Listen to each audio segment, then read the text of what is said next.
Hello, English learners. Welcome back to English Pod. My name is Marco. And I'm Erica. And today we're bringing you another lesson on our sports series.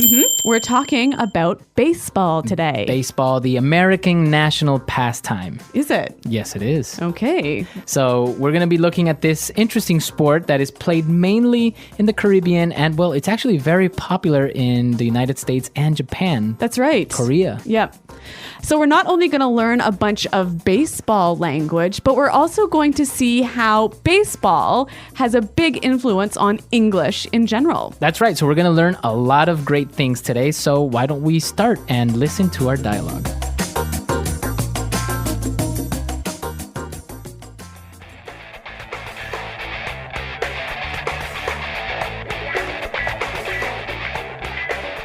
Hello, baseball fans, and welcome back to today's game. My name is Rick Fields, and of course, I am here once again with the man that seals the deal, Bob Copeland.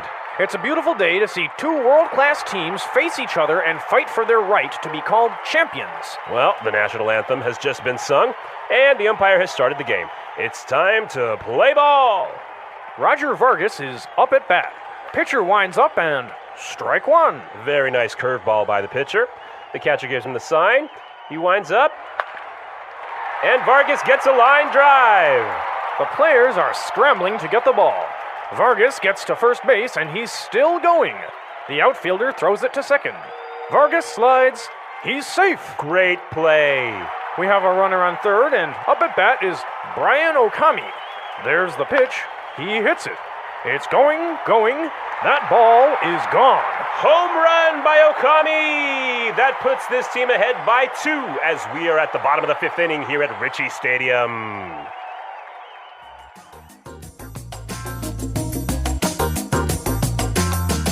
All right, well, a pretty exciting game there at Ritchie Stadium. Exactly, and we have some interesting players, Roger Vargas and Brian Okami. All right, so, well, we saw some great words, and, well, it's time for us to take a look at them now in Language Takeaway. Language takeaway. Okay, we're going to look at some common sports and baseball words here.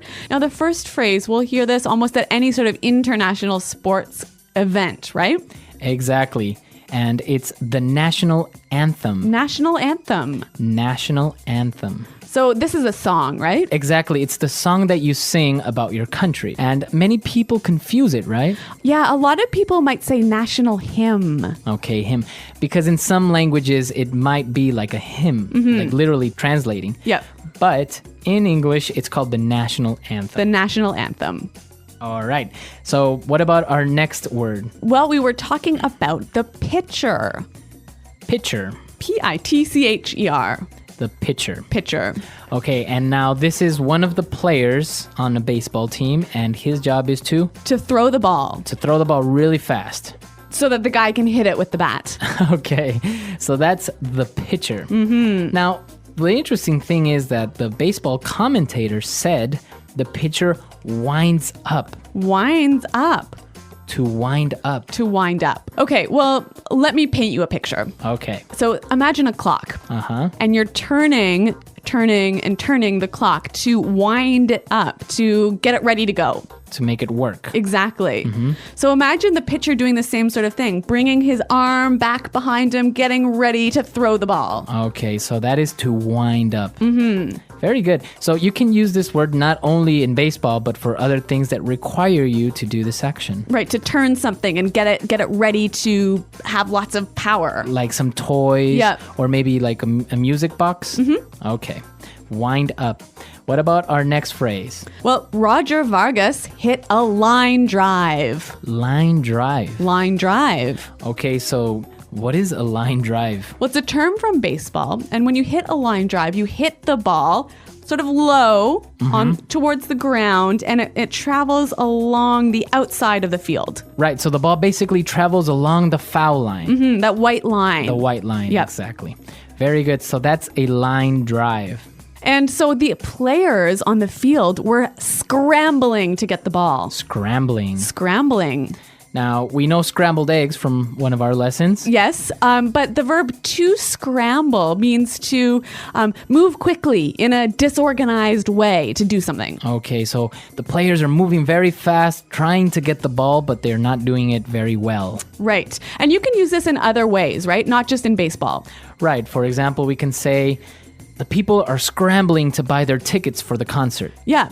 Or I'm going on vacation tomorrow and I'm scrambling to get everything ready. Exactly. It's a very good term that you can use also in your daily life. Exactly.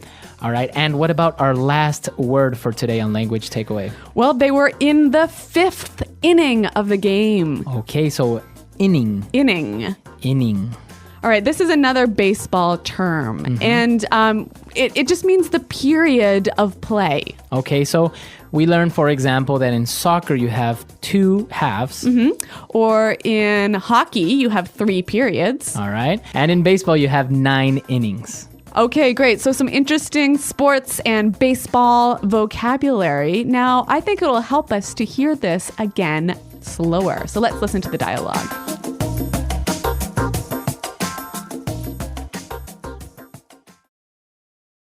Hello, baseball fans, and welcome back to today's game. My name is Rick Fields, and of course, I am here once again with the man that seals the deal, Bob Copeland. It's a beautiful day to see 2 world-class teams face each other and fight for their right to be called champions. Well, the national anthem has just been sung, and the umpire has started the game. It's time to play ball. Roger Vargas is up at bat. The pitcher winds up, and strike 1. A very nice curveball by the pitcher. The catcher gives him the sign. He winds up, and Vargas gets a line drive. The players are scrambling to get the ball. Vargas gets to first base, and he's still going. The outfielder throws it to second. Vargas slides. He's safe. Great play. We have a runner on third, and up at bat is Brian Okami. There's the pitch. He hits it. It's going. That ball is gone. Home run by Okami. That puts this team ahead by 2 as we are at the bottom of the 5th inning here at Ritchie Stadium.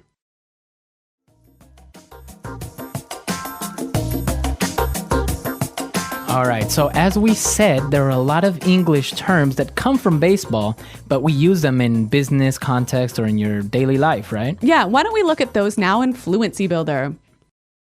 Fluency Builder. All right, so the first phrase that we have is up to bat. Up to bat.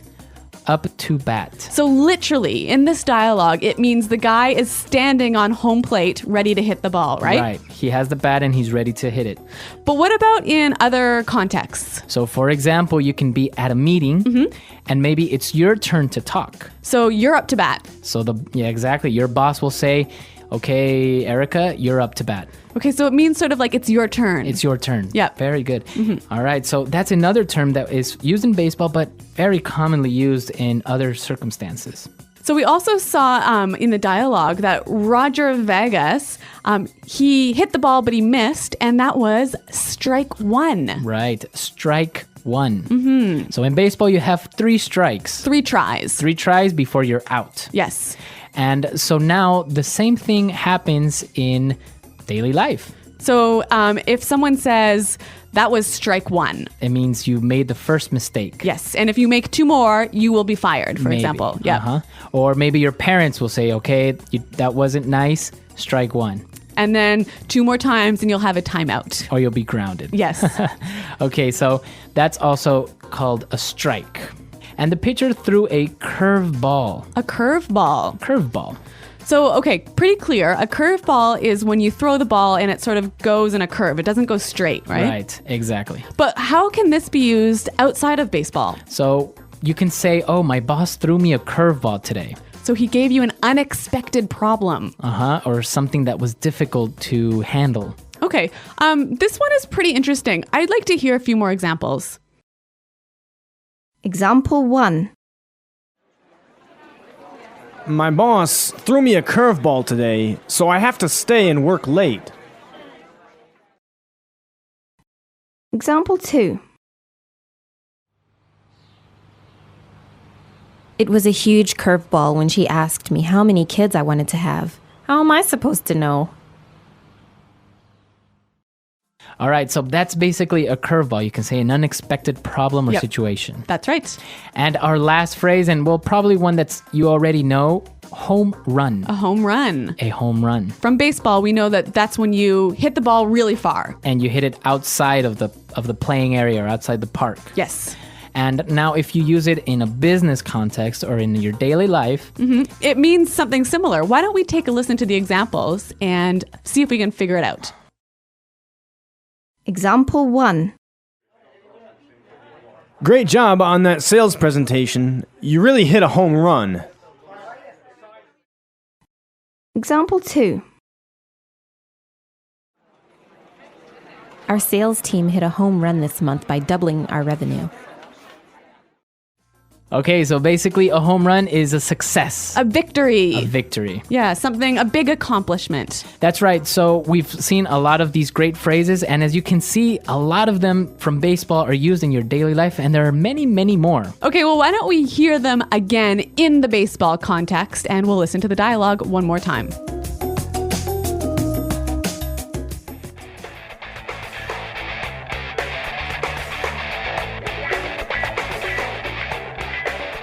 Hello, baseball fans, and welcome back to today's game.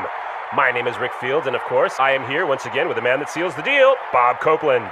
It's a beautiful day to see two world-class teams face each other and fight for their right to be called champions. Well, the national anthem has just been sung, and the umpire has started the game. It's time to play ball. Roger Vargas is up at bat. Pitcher winds up and strike one. Very nice curveball by the pitcher. The catcher gives him the sign. He winds up, and Vargas gets a line drive. The players are scrambling to get the ball. Vargas gets to first base, and he's still going. The outfielder throws it to second. Vargas slides. He's safe. Great play. We have a runner on third, and up at bat is Brian Okami. There's the pitch. He hits it. It's going. That ball is gone.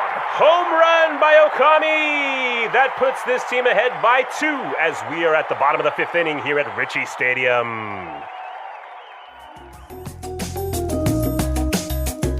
All right, so an interesting dialogue, a very interesting sport. And well, personally, I never played this as a child. Me neither, really. I don't really like it too much, but it is kind of fun to go to a game, and especially in the United States, have those hot dogs and all that stuff. Okay, yep. Well, a cultural event, a really important piece of American culture. Exactly. So, well, we encourage you to come to our website, englishpod.com. Tell us what you think, and also, of course, if you have questions or doubts, be sure to tell us. If you have any other sort of baseball-related phrases, let us know about them on the website. Okay, so we'll see you guys there. Thanks for downloading, and until next time, goodbye. Bye.